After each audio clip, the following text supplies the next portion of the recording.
কেন্দ্রীয় বাজেট পেশ হয়েছে গতকাল।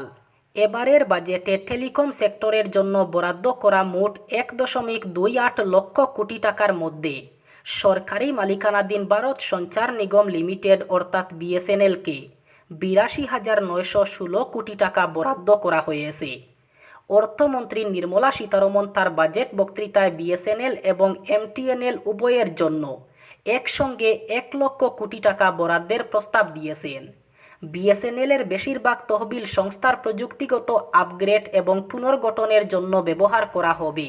বাজেট এস্টিমেট ২০২৪-২৫ সালে এই চাহিদার জন্য মোট নেট বরাদ্দ ১,২৮,৯১৫ কোটি টাকা। বাজেট নথিতে বলা হয়েছে, ইউনিভার্সাল সার্ভিস অব্লিগেশন ফান্ডের অধীনে উপলব্ধ ব্যালেন্স থেকে ১৭,০০০ কোটি টাকার অতিরিক্ত বিধান পূরণ করা হবে এবং টেলিকম পরিষেবা সরবরাহকারীদের ক্ষতিপূরণ ভারত নেট এবং গবেষণা ও উন্নয়ন প্রকল্পের জন্য ব্যবহার করা হবে। কেন্দ্রীয় সরকার মঙ্গলবার কেন্দ্রীয় বাজেট ঘোষণার সময় জানিয়ে দিয়েছে, গ্রামীণ এলাকায় একটি নির্দিষ্ট পরিচিত জমির নম্বর জন্য করা হবে, অর্থাৎ আধার নম্বর। শহরাঞ্চলে সমস্ত জমি সংক্রান্ত ব্যাপারকে ডিজিটাল করার ব্যাপারে বলা হয়েছে।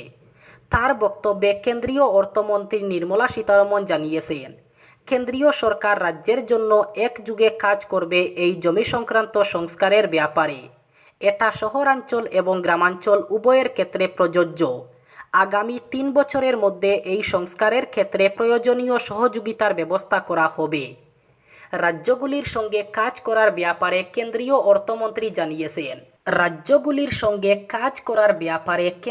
অর্থমন্ত্রী জানিয়েছেন। জমি সংক্রান্ত যে সংস্কার ও কাজগুলি রয়েছে সেটা গ্রামীণ এবং শহরাঞ্চল যেখানে খুশি হতে পারে। তার মধ্যে জমি সংক্রান্ত প্রশাসন, পরিকল্পনা ও ম্যানেজমেন্টের ব্যবস্থা থাকবে। দ্বিতীয়ত, শহরাঞ্চলে পরিকল্পনার বিষয়টি অন্তর্ভুক্ত করা থাকবে। উপযুক্ত অর্থনৈতিক সাপোর্টের ব্যবস্থাও করা হবে। চলতি মাসের শুরুতেই মোবাইল ফোনের রিচার্জ প্ল্যানের দাম বাড়িয়েছে রিলায়েন্স জিও। তার জেরে এক ধাক্কায় খরচ বেড়েছে গ্রাহকদের। সঙ্গে একাধিক মহল থেকে রিচার্জ প্ল্যানের দাম কমানোর দাবিও উঠেছে। দাবি জমা পড়েছে কেন্দ্রীয় সরকারের কাছে। এই পরিস্থিতিতে নিজেদের একাধিক প্ল্যানের দাম পুনর্বিবেচনা করল জিও।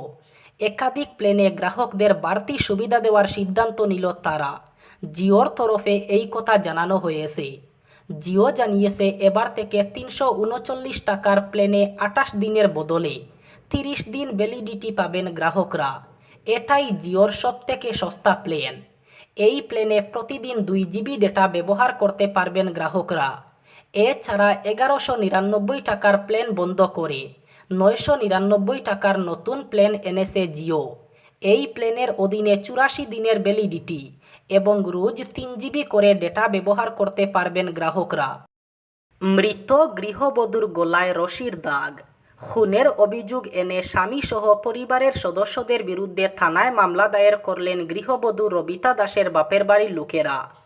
১০ বছর থেকে শ্বশুর বাড়ির শারীরিক ও মানসিক নির্যাতনের শিকার হয়ে অবশেষে প্রাণ হারিয়েছেন রবিতা দাস, এমন অভিযোগ পরিবারের লোকদের। ১০ বছর আগে শ্রীকুনা আলমবাগের বাসিন্দা রবিতা দাসের বিয়ে হয় একই গ্রামের মাছঘাটের প্রবণ কুমার দাস ওরফে আবুর সঙ্গে। রবিতার বাপের বাড়ির লোকেরা জানান, বিয়ের পর থেকেই বিভিন্নভাবে শারীরিক ও মানসিক নির্যাতনের শিকার হয়ে আসছিলেন। তা সত্ত্বেও ববিতার পরিবার তার শ্বশুরবাড়ির সুখে দুঃখে সবসময় সাহায্য করার পাশাপাশি তাদের বিভিন্ন দাবি পূরণ করেন। কিন্তু গত ২০ জুলাই অর্থাৎ শনিবার বিকেল 4:30টায় শ্বশুর বাড়ি থেকে রবিতার পরিবারকে জানানো হয় হঠাৎ স্ট্রোকে আক্রান্ত হয়ে মৃত্যু ঘটেছে রবিতার। খবর পেয়ে পরিবারের লোকেরা শ্বশুর বাড়িতে ছুটে গিয়ে রবিতা দাসের গলায় রশির চিহ্ন দেখতে পান। এতে তারা স্বামী এবং তার পরিবার মিলে রবিতা দাসকে গলায় ফাঁস লাগিয়ে খুন করা হয়েছে বলে অভিযোগ করে। বিভিন্ন পুনর্বাসন কেন্দ্রে বন্দীদের মৃত্যু, অমানবিক আচরণ এবং অন্যান্য অপরাধমূলক কার্যকলাপ সম্পর্কিত বিতর্কের মুখোমুখি হওয়ার পরে অসম সরকার নতুন কেন্দ্র স্থাপনের উপর কঠোর সিদ্ধান্ত নিয়েছে। এ ব্যাপারে পীযূষ হাজারিকা রাজ্য জুড়ে পুনর্বাসন কেন্দ্রগুলির জন্য নতুন নির্দেশিকা প্রবর্তন করেছেন। নতুন করে একটি কেন্দ্র খুলতে হলে জেলা প্রশাসকের অফিসে একটি আবেদন জমা দিতে হবে।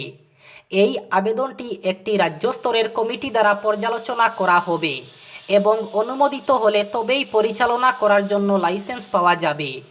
নতুন নির্দেশিকাগুলির জন্য পুনর্বাসন কেন্দ্রগুলিকে মানসিক চিকিৎসার জন্য সুবিধা প্রদান করতে হবে। প্রতিটি কেন্দ্রে কমপক্ষে 25টি শয্যা থাকতে হবে, সঙ্গে 2 জন নার্স, 1 জন বাবুর্চি এবং 15 জন অন্যান্য কর্মী সদস্য থাকতে হবে। সমস্ত কেন্দ্রে অবশ্যই কর্মীদের মনোরোগ বিশেষজ্ঞ থাকতে হবে এবং এই নিয়মগুলি সরকার পরিচালিত এবং বেসরকারি পুনর্বাসন কেন্দ্র উভয় ক্ষেত্রেই প্রযোজ্য হবে। নির্দেশিকা অনুসরণ করা হচ্ছে তা নিশ্চিত করতে মন্ত্রী পীযূষ হাজারিকা আকস্মিক পরিদর্শন করবেন। চুরি যাওয়া যানবাহন এবং হারিয়ে যাওয়া অথবা চুরি হওয়া মোবাইল ফোনের হুমকি রোধ করার জন্য নাগাল্যান্ড পুলিশ একটি অনলাইন অভিযোগ ব্যবস্থা চালু করেছে। এই উদ্যোগের লক্ষ্য একটি ডাটাবেস তৈরি করা, যা জনসাধারণকে সেকেন্ড হ্যান্ড আইটেমগুলি কেনার আগে তাদের সত্যতা যাচাই করতে সক্ষম করবে। নাগাল্যান্ড পুলিশের দ্বারা জারি করা একটি প্রেস রিলিজ অনুসারে এমন মামলার সম্মুখীন হয়েছে যেখানে জনসাধারণের সদস্যরা অজান্তে চুরি করা জিনিস কিনেছে। এই সমস্যাটি সমাধানের জন্য পুলিশ একটি অনলাইন প্ল্যাটফর্ম তৈরি করেছে যেখানে ব্যক্তিরা চুরি যাওয়া যানবাহন এবং মোবাইল ফোন সংক্রান্ত অভিযোগ জমা দিতে পারেন।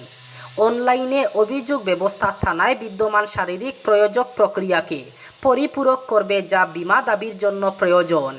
পুলিশ জনসাধারণকে এই উদ্যোগের সুবিধা নিতে এবং চুরি হওয়া বস্তুগুলিকে ট্র্যাক করতে এবং পুনরুদ্ধার করতে সহায়তা করার জন্য অনলাইন অভিযোগ জমা দেওয়ার আহ্বান জানিয়েছে।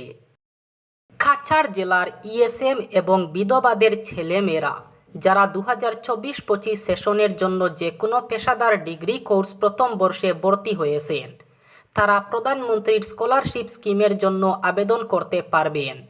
পুরো কোর্সের জন্য এই প্রকল্পের অধীনে বৃত্তির পরিমাণ মেয়েদের জন্য প্রতি মাসে 3000 টাকা এবং ছেলেদের জন্য প্রতি মাসে 2500 টাকা পেতে পারেন।